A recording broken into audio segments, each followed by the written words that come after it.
We're talking about a few things here today. We talk about FLAG, we talk about FPA. Roger, I'm starting with you. What is FPA? Forest Practices Authority. They are under legislative arrangements to check out people clearing land, threatened species. Forest is the word. It was designed for the forestry industry, not for the agricultural industry, and we seem to be adapted into their way of thinking.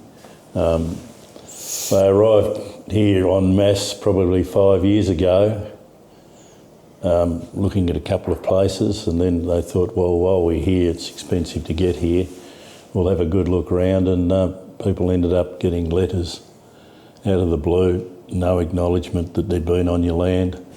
Not only were the threats there, legal implications were put on the bottom of the letter.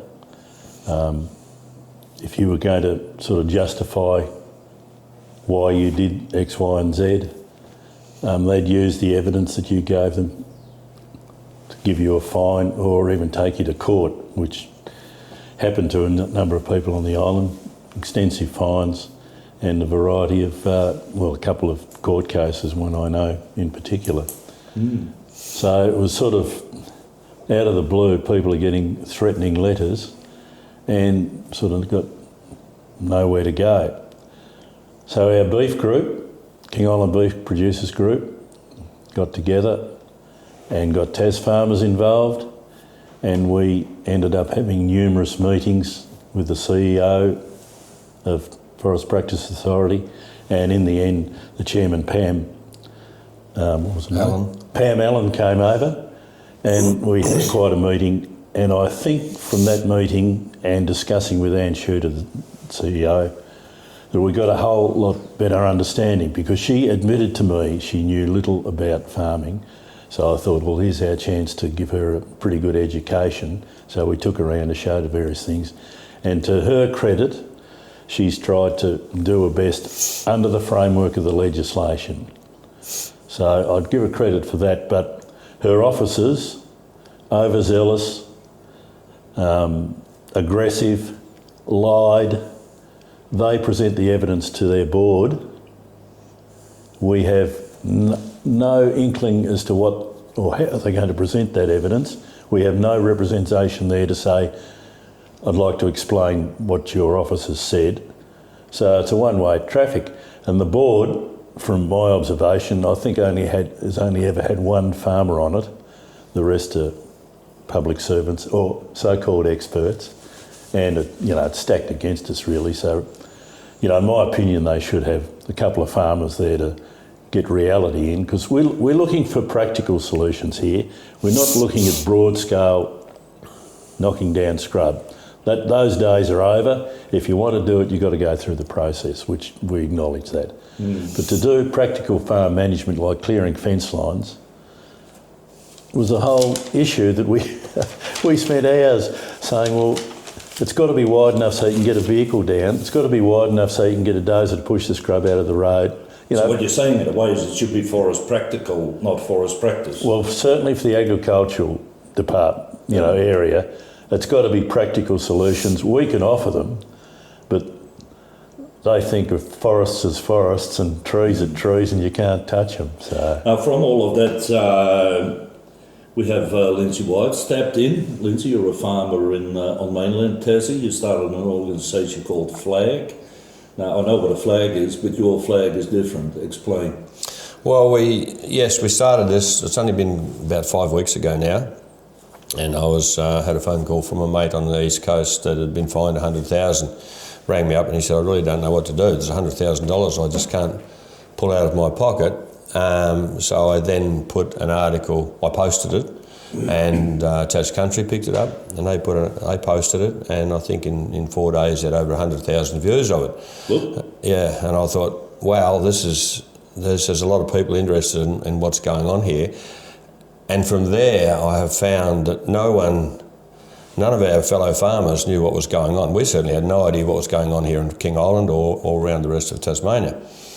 So we sat around and we thought, well, people rang me every day with farmers who ring them up and say, this has happened, that's happened. So we formed this, we thought, well, a bit of a name for the group. So we called it Farmers and Landowners Action Group, because we found, or we thought that over the years there's been a number of organisations that have tried to get things done, and TFGA over the years have done their best, and now they're Tas Farmers as a policy group. But we thought we need an action group to actually put some real pressure on the government once we started to find out what had happened to all these farmers. So, and the mental health issues has been a really big one, Wade, where we now know that there's 2 farmers that's actually taken their lives from the pressure from the FPA, from big fines over $100,000. A lot of farmers have struggled mentally with the pressure that's been put on them. And as I've gone around and I've talked to farmers, and I've seen farmers break down from what they've had to put up with. And we need things changed. So I took 12 farmers into Parliament House, and Felix Ellis, the Minister, said, yes, we're going to do a review of the legislation. But what we want from that review is to have the legislation changed with the regulations that can only be passed out by legislation, so that farmers have a separate entity of what we are as agricultural land. The forestry industry on Crown land, that can be a different set of rules. We want our own agricultural sector of rules and regulations. We understand there has to be regulations, like Roger said. We're not out there to clear ground willy-nilly. We're there to protect and look after our ground, because we predominantly are generational farmers, and we care for our land with a great passion. And to have these people turn up and threaten us like criminals has been outrageous. So that's where we've gone, and we've now got a number of things, and Roger alluded to with fire breaks and fence lines.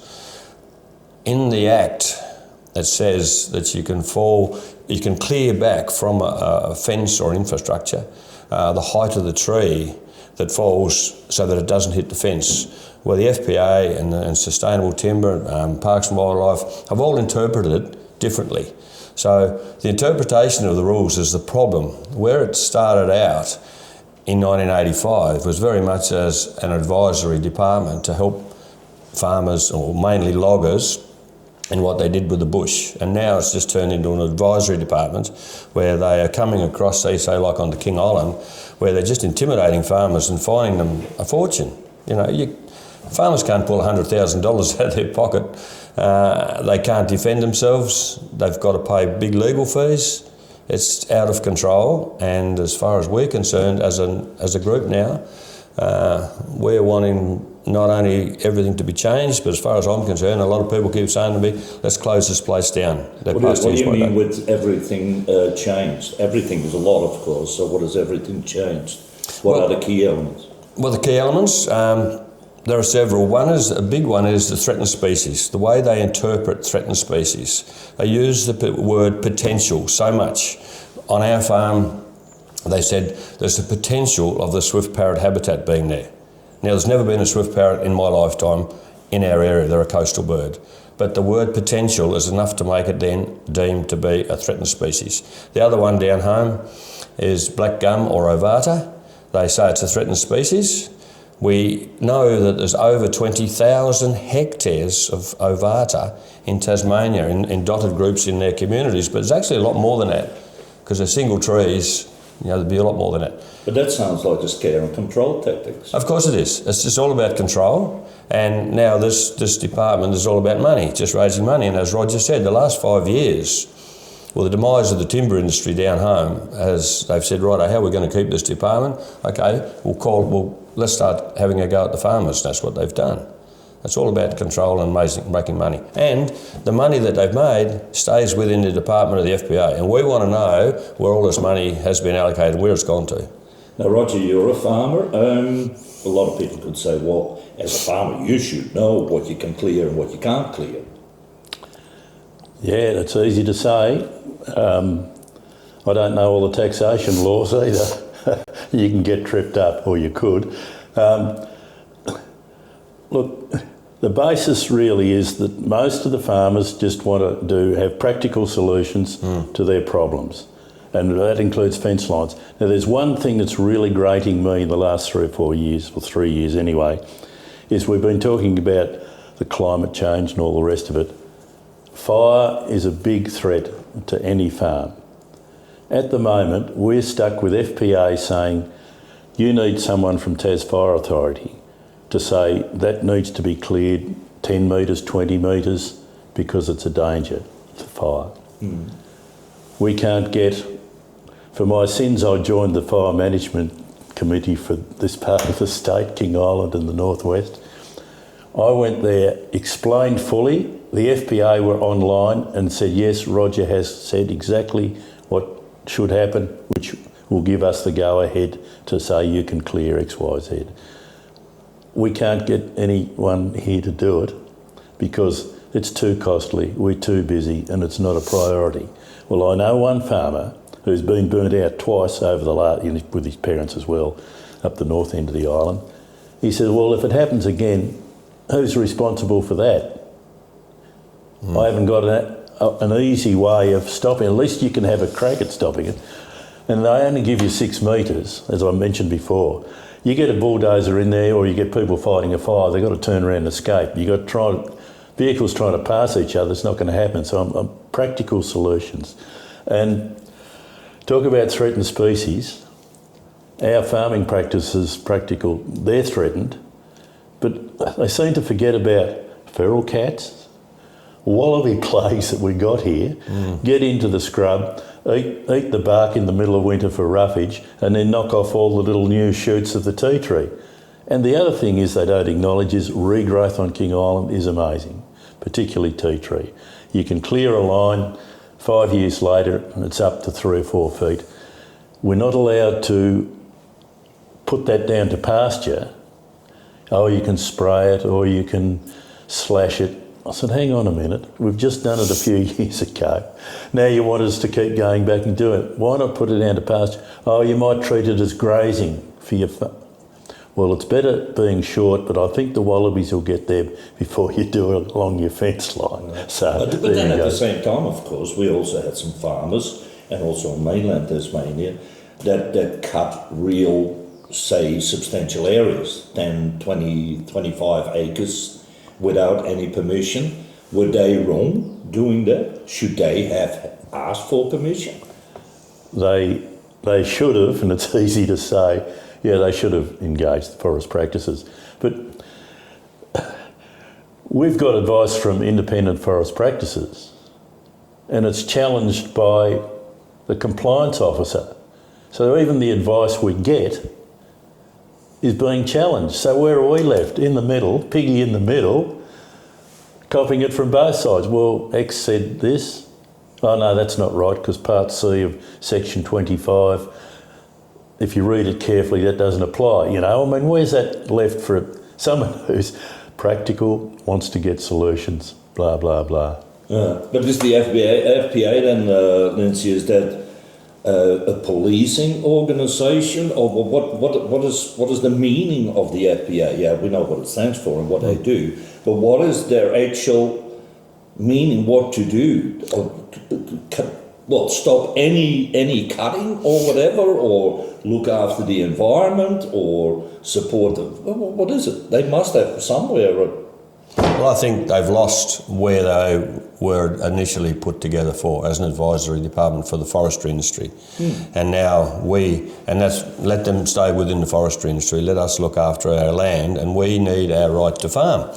And one instance here yesterday, very much what Roger was just saying, was this farmer wanted to put in a pipeline to put water troughs in to make sure that his cattle had water through the summer. And he then cleared also some fence lines, cleared some of this regrowth for fence lines, and he got fined $80,000 for it.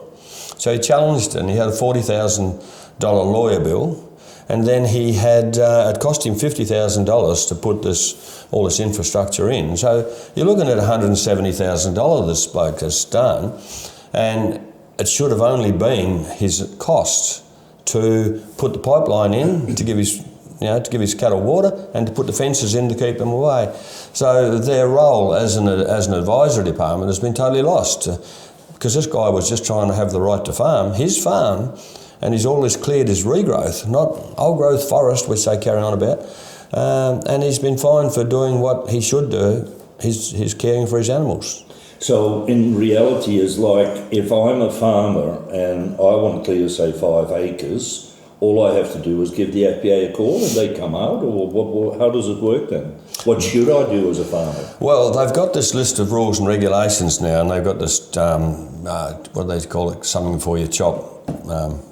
Anyway, it doesn't matter because it's ridiculous. They told us just to go through the rules and regulations and you'll be fine. Well, my son is a very smart young man. He went through it the other day and he got about halfway through and he thought, you need an education, you need a university degree, to be able to understand this, to get to the nth degree. And there's costs and charges the whole way through. It's not like as if they just give you this advice and you go with it. There's charges involved.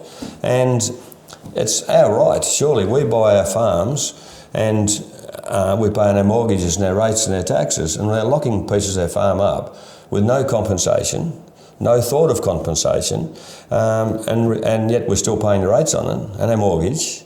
That has got to change. If the government want to stop us doing farming and looking after and caring for our farm, and they want to lock pieces of land up, and there's plenty of cases where many farmers have had land now locked up and can't touch because it's of so-called threatened species. Get their chequebook out, giving us some compensation back. Yeah.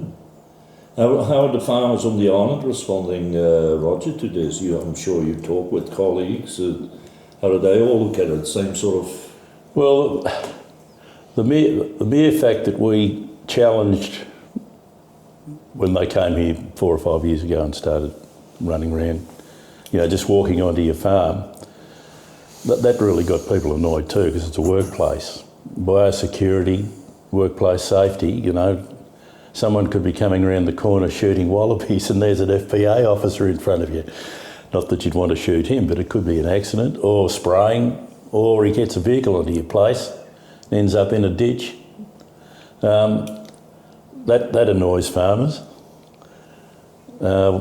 We've actually had discussions with that, and they've acknowledged that in future they should make every effort to... Have they been back since? Yeah, they've been back, but they've been back on a commitment to come here every show day and bring some officers there, and if you want free advice or take you to the farm and look around, which has happened.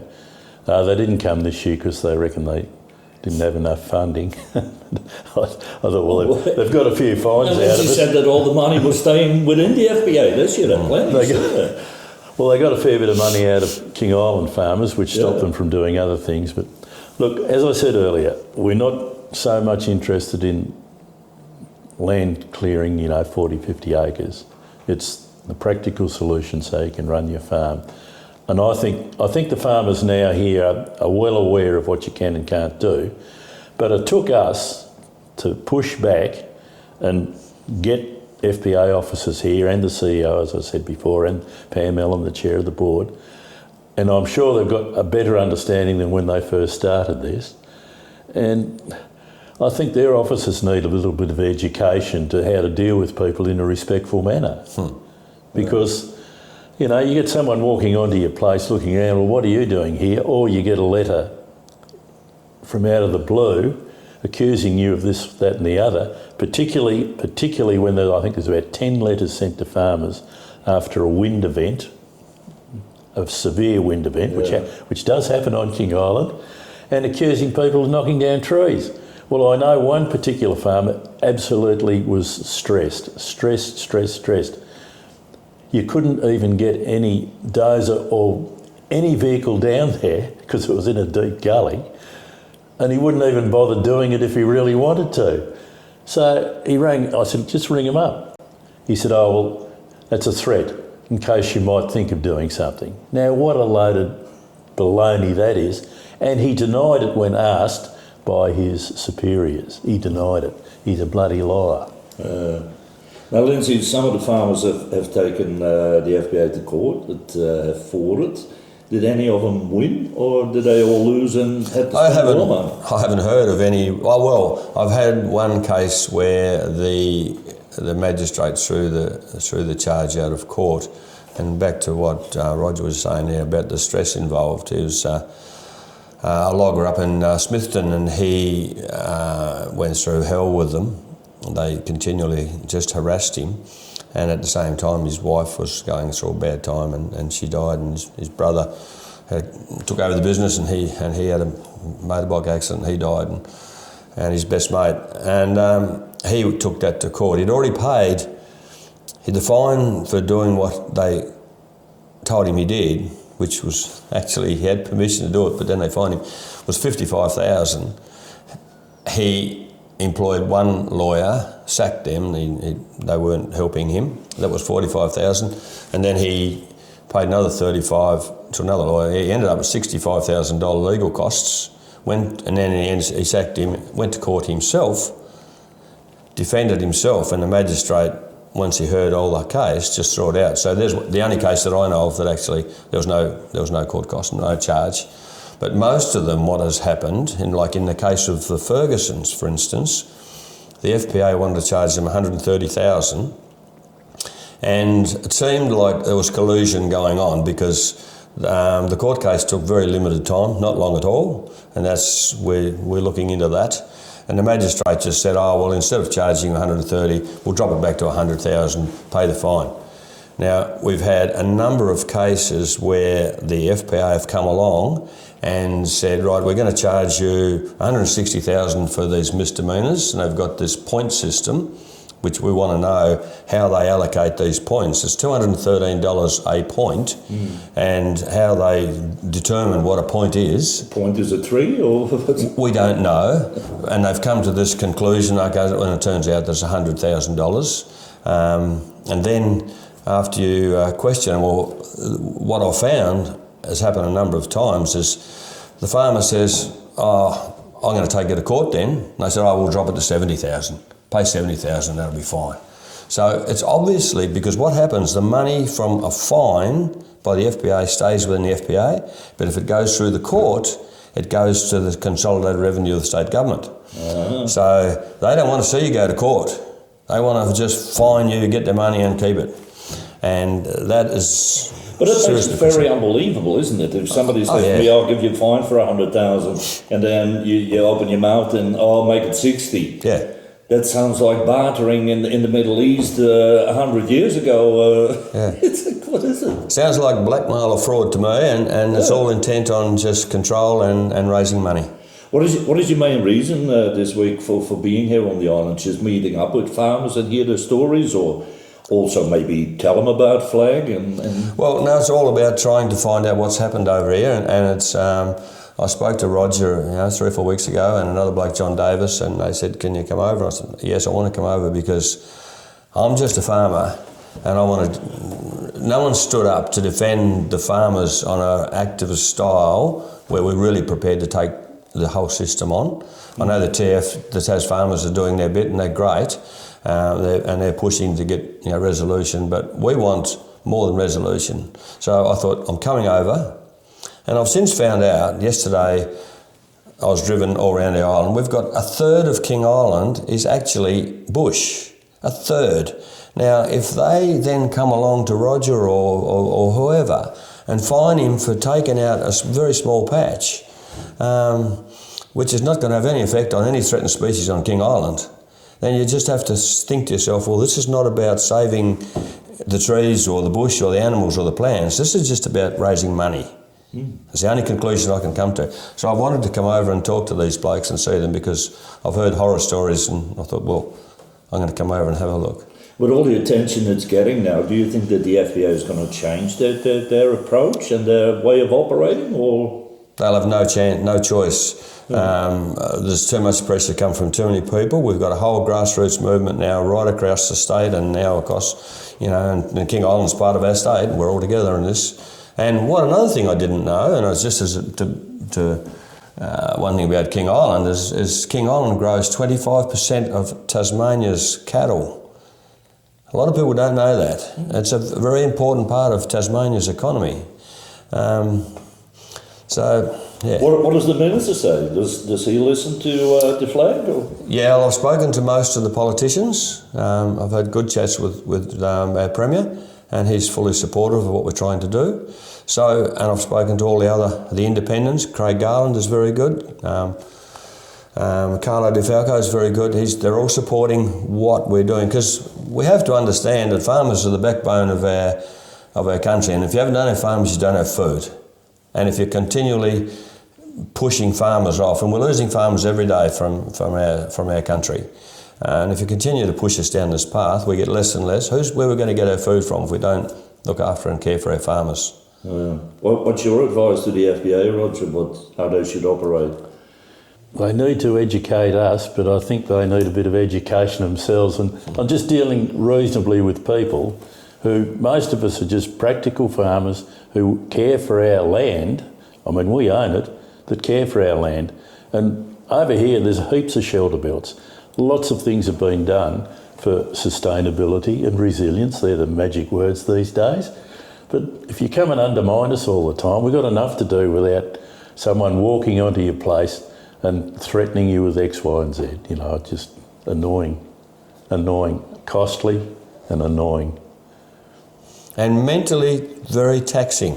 Farmers work on their own most of the time, and you're out there doing what you do, caring for your farm and your animals, and to have someone turn up and threaten you and read out the Riot Act like you're a bloody criminal and tell you whatever you say will be taken as evidence in court, like a common criminal, is an absolute insult to every farmer that has ever that's been alive.